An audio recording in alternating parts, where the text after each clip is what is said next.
Episode 3, Mappa Mundi. Chapter 12.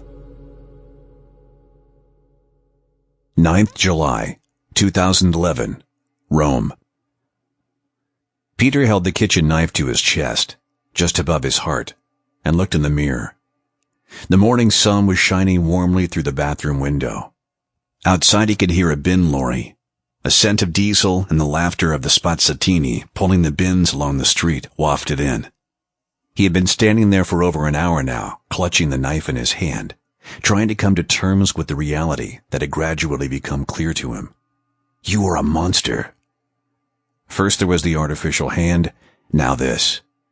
He could still see the look of horror on Maria's face when he had stripped off his shirt in front of her and Laurenz. Her shocked expression the moment she realized he had become something nobody could possibly love. Not even her worry and pity for him could alter the fact that she would never be able to look at him again, even with his clothes on, without a chill running down her spine. He wore the mark of Cain on his entire body, a mark that was all but impossible to conceal, and for those who knew it was there, it was visible even through his clothing. The longer he stood there staring at himself in the mirror, the more he was disgusted by his own appearance. The instant he had discovered the tattoo in the airport toilet in Cologne and immediately put his clothes back on so that nobody else would see it, he had realized that some distant merciless power had decided his former life was over for good. Worse still, whatever power had done this to him had chosen him as the instrument of some terrible plan, and there was no way of stopping it. He tried in vain to find some sort of way out, but the only choice that remained to him was to take his own life, here and now. Yet every minute he hesitated made it harder to go through with it.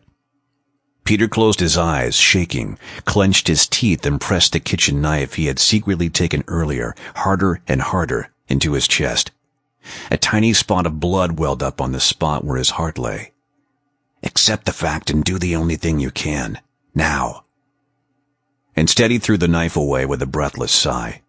There was sweat dripping from his face, running down the intricate blue lines on his chest, leaving them unchanged. Maria knocked on the door. Peter, are you all right in there? I'm fine. There's coffee and croissants. Just give me a minute or two.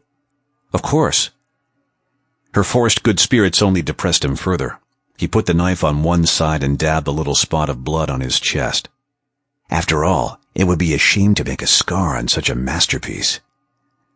He had to admit the tattoo was quite remarkable, if you were able to take a dispassionate view. A masterpiece that covered his... Sample complete. Ready to continue?